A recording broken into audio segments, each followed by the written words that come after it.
Oke guys, selamat datang di channel Badars 17. Kali ini admin akan membahas lanjutan anime Seiken Gakuen no Makensukai berdasarkan light novel. Admin ingatkan ini adalah lanjutan dari video sebelumnya.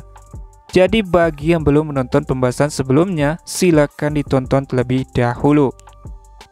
Oke, sebelum ke pembahasannya, tolong bantu channel ini dengan tekan tombol subscribe dan hidupin loncengnya agar ada notif update terbaru dari channel ini. Oke, langsung saja ke pembahasannya. Setelah Leonis menyaksikan kepergian Vera, sebuah bayangan muncul di kaki Leonis dan Sherry muncul di sana. Dia mencubit ujung celana Leonis dengan malu-malu. Leonis tanya apa yang Sherry lakukan. Sherry di sini hanya takut dengan Vera, jadi dia memastikan kalau Vera benar-benar sudah pergi. Bagi Sherry, Vera itu sangat mengerikan dan dia juga sudah menyaksikan atas kekerasan yang dilakukan Vera 1000 tahun yang lalu. Tapi setelah dikasih tahu Leonis bahwa Vera pergi mencari sisa-sisa Azure Hall, Sherry menghela nafas lega dan menyelinap keluar dari bayangan Leonis. Leonis memandang pakaian Sherry dengan bingung dan bertanya ada apa dengan riasan itu. Karena merasa diperhatikan, Sherry berseri-seri dengan gembira. Sherry kasih tahu dia mendapatkan ini di daerah otonom yang dihuni oleh para penyita Sakura Orchid. Saat Leonis memikirkannya, dia menyadari pakaian Sherry menyerupai seragam modifikasi Sakuya. Di sini Leonis memuji pakaian Sherry. Bagi Leonis itu sangat cocok untuk Sherry, dan wajah Sherry pun langsung memerah. Sherry kemudian menawarkan sebuah hadiah pada Leonis, yaitu 3 tusuk sate dengan bola warna-warni yang menempel di atasnya. Itu adalah jenis manisan yang disebut dango. Sherry dengan penuh semangat menawarkan Leonis salah satu tusuk sate. Leonis menerimanya dan menggigitnya. Bagi Leonis, teksturnya kenyal seperti donat, dan Sherry dengan sungguh-sungguh menjawab merasakan hal yang sama. Saat Leonis mencoba menelan dango, itu tersangkut di tenggorokannya. Leonis terbatuk dan mulai mengetuk dadanya. Sherry lalu menawarkan Leonis secangkir teh, dan Leonis menerima minuman itu dan mencuci dango. Kemudian Leonis bertanya mengapa Sherry menyelidiki anggrek Sakura. Tapi itu dijawab oleh Fluffy-maru yang tiba-tiba muncul dari bayangan kalau dialah yang telah menyuruh Sherry. Leonis meminta Fluffy-maru menjelaskannya. Tentunya di sini Leonis memanggilnya dengan sebutan Blekas. Fluffy-maru jelaskan orang-orang Sakura Orchid cukup menarik. Beberapa di antara mereka bisa menggunakan kekuatan misterius yang bukan sihir atau pedang suci. Dan bagi Leonis itu terdengar menarik. Leonis tanya apakah semua dari Sakura Orchid memiliki kekuatan ini. Fluffy-maru mengakui masih terlalu dini untuk mengetahui dengan pasti, tapi kekuatan fisik gadis berambut biru itu mungkin berhubungan dengan kemampuan itu. Dan penduduk Sakura Orchid tampaknya menjaga tradisi yang berbeda dari sisa kekaisaran terpadu. Fluffy-maru beranggapan mereka mungkin bisa menjadi kunci untuk Leonis, dan dia belajar lebih banyak tentang mengapa begitu banyak sejarah yang tampaknya telah terhapus. Setelah mendengar penjelasannya, Leonis bilang dia mengerti dan menyuruh Fluffy-maru untuk melanjutkan penelitiannya. Di sini juga Leonis perintahkan jika Fluffy-maru menemukan seseorang yang kelihatannya berguna bagi pasukan Pangeran Kegelapan, temukan cara untuk merekrut mereka. Fluffy-maru bilang dia mengerti, sementara Sherry menundukkan kepalanya dengan hormat dan akan melakukannya juga.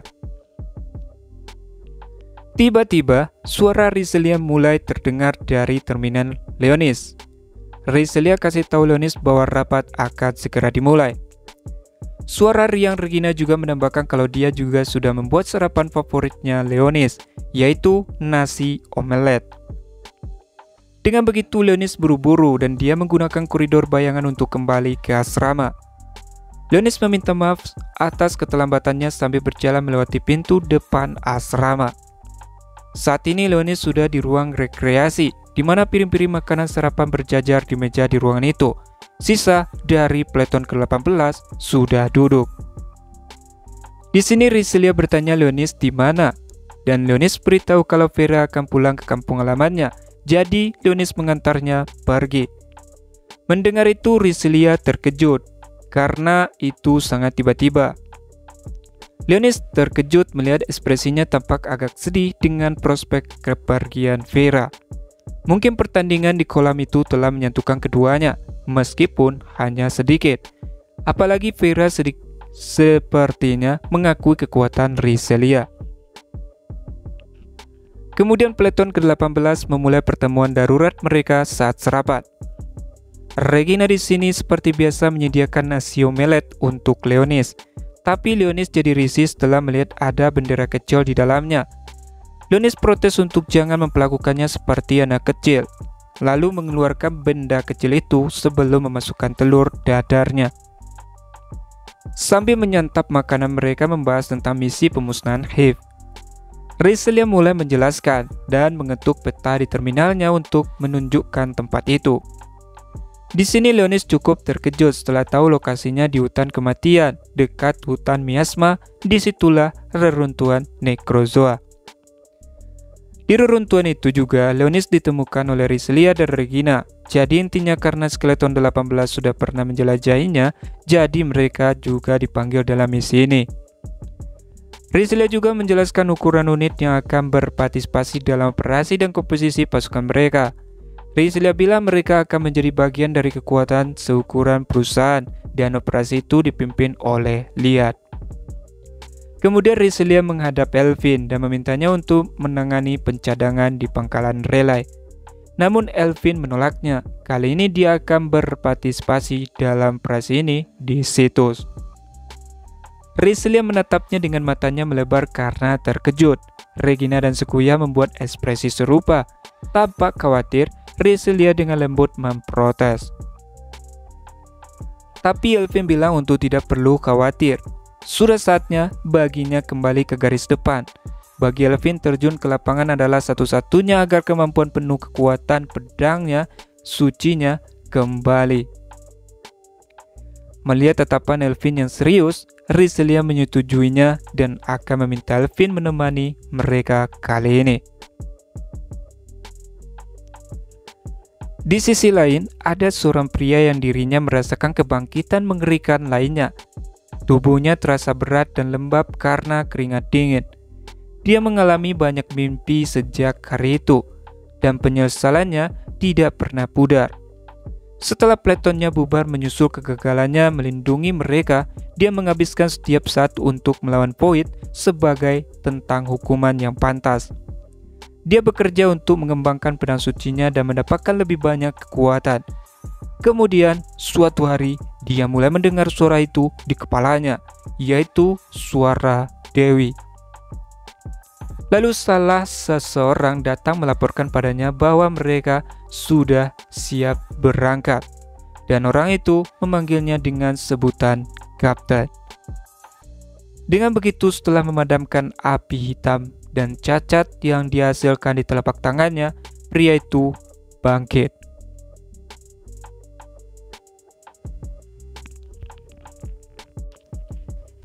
Sekitar 8 kendaraan melaju melintasi gurun. Saat itu pukul 13.00. Pasukan serangan khusus yang ditugaskan untuk menghancurkan Void Hive telah berangkat dari pangkalan estafet sementara dan mendekati hutan kematian. Di salah satu kendaraan dengan atap terbuka, Sakuya terletak di kursi penumpang depan, sementara Regina dan Elvin berbaring di atas spray di kursi belakang. Leonis duduk berjongkok, terjepit di antara keduanya, sedangkan Rizlia yang menyetir.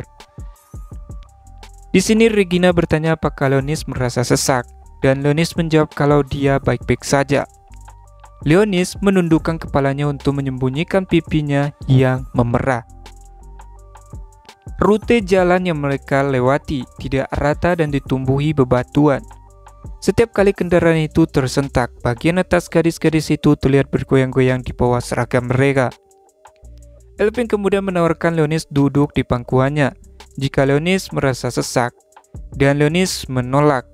Regina juga menawarkan, sehingga Elvin menyarankan agar Leonis istirahat di salah satu kaki mereka. Rizlia berbalik dari kursi pengemudi dengan wajah cemberut. Rizlia menegur mereka berdua. Lalu Rizlia ditegur Sakuyaga memperhatikan jalannya, sehingga kendaraan berguncang keras membuat Leonis menerjang dada Elvin dan Regina. Saat Leonis semakin tidak nyaman, bayangan di bawahnya sedikit goyang. Suara Sherry terdengar, mengatakan Leonis benar-benar mesum. Leonis membentak dengan mengatakan, "Tidak, itu bukan dia." Regina bertanya apa, ada yang salah. Regina menatap Leonis dengan curiga. Leonis jawab tidak ada. Lalu Elvin melihat ke depan kalau cuacanya mulai berubah, di mana sebuah hutan yang luas tersebar di luar gurun dengan racun gelap di atasnya. Dalam perjalanan itu, mereka juga membicarakan tentang pasukan yang dikirim dalam misi ini, di mana pendekar pedang yang ikut berpartisipasi di sini lebih besar, dan misi yang pernah mereka lakukan sebelumnya. Bagi Elvin itu terlihat aneh, itu juga dipilih berdasarkan keputusan akhir komandan. Jadi Regina merasa mereka ingin mendorong unit di bawah komando mereka langsung, sehingga mereka memiliki lebih banyak pengalaman tempurnya. Dan itu Elvin setuju. Hal itu membuatnya penasaran. Dengan senyum canggung, Elvin menutup terminalnya.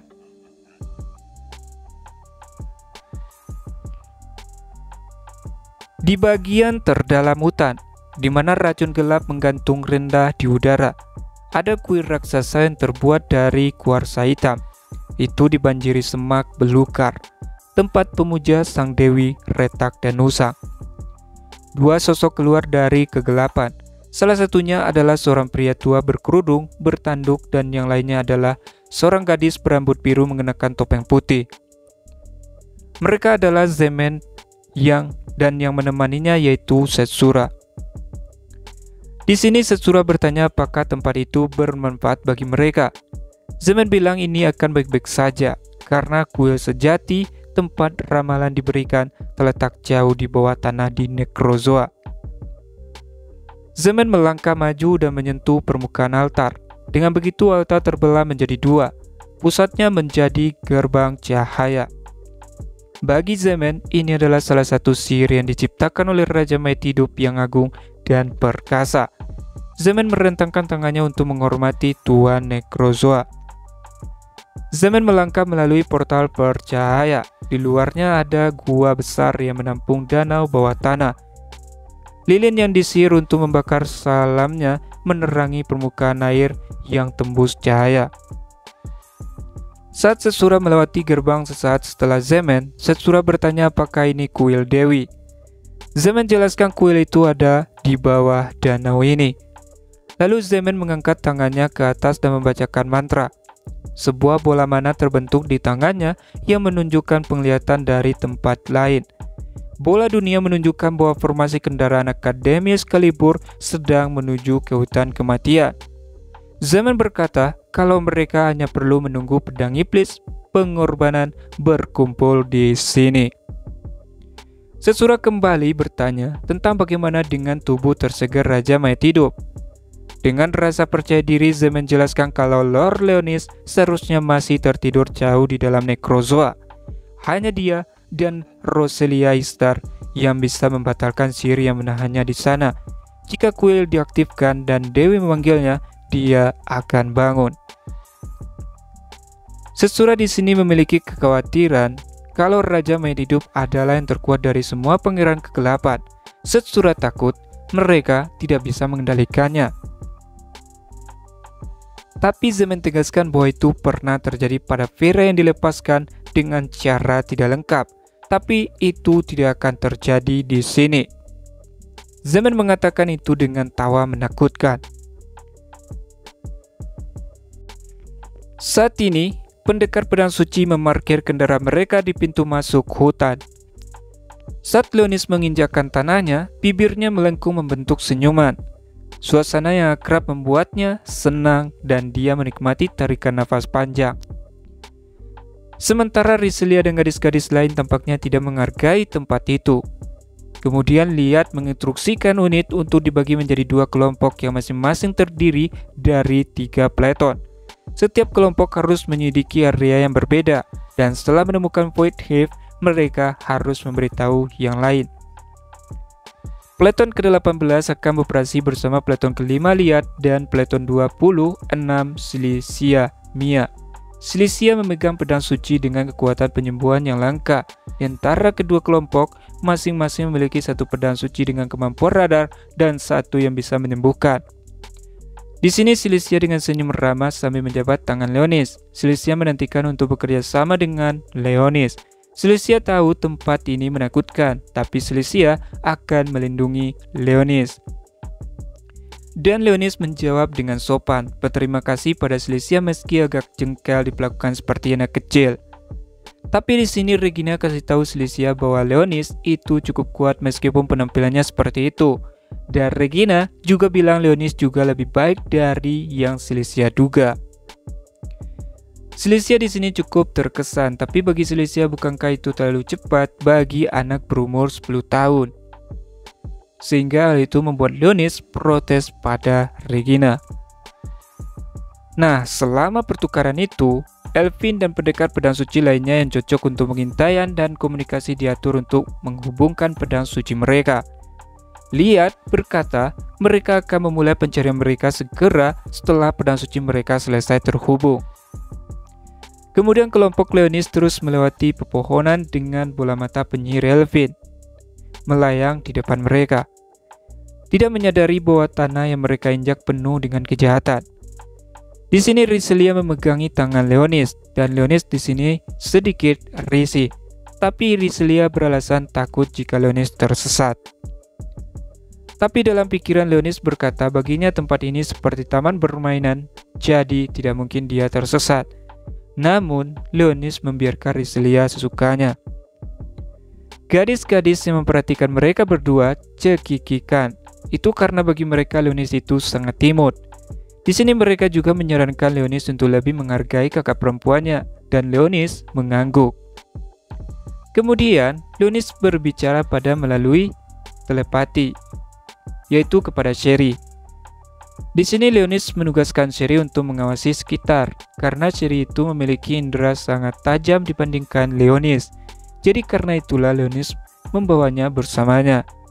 Sementara Fluffy Maru mengawasi akademi selama Leonis tidak ada. Kemudian Sherry menawarkan jika ada sesuatu benda ajaib yang Leonis inginkan, dia bisa pergi mencarinya di gudang harta karun di Realm of Shadows. Dan Leonis menerimanya. Di sini juga Leonis membicarakan tentang Zemen. Leonis ingat kalau seharusnya Zemen ada di bawah, yaitu laboratorium Chimera. Tapi tempat itu disegel Leonis. Diketahui Zemen ini adalah bawahannya yang sangat buruk, disebabkan penelitiannya yang terlalu mengerikan, sehingga Leonis memperhentikannya. Salah satunya yaitu dia pernah mengawinkan monster dengan harapan bisa menciptakan senjata biologis. Pada akhirnya, Zemen bersekutu dengan Arsage 6 pahlawan. Dia adalah aib bagi tentara Pangeran Kegelapan. Tetapi di sini Leonis akan memanfaatkan beberapa penelitiannya yang berguna yang terdapat di bawah tanah. Bagaimanapun, bagi Leonis, hasratnya untuk penelitian Chimera adalah asli. Sherry bilang dia mengerti. Leonis berkata pada dirinya sendiri dengan senyum jahat. Leonis berkata, Zemen berbanggalah karena dia akan menggunakan penelitiannya dengan baik. Oke guys, cukup sampai di situ dulu pembahasan kali ini. Terima kasih sudah nonton sampai habis. Salam nakama.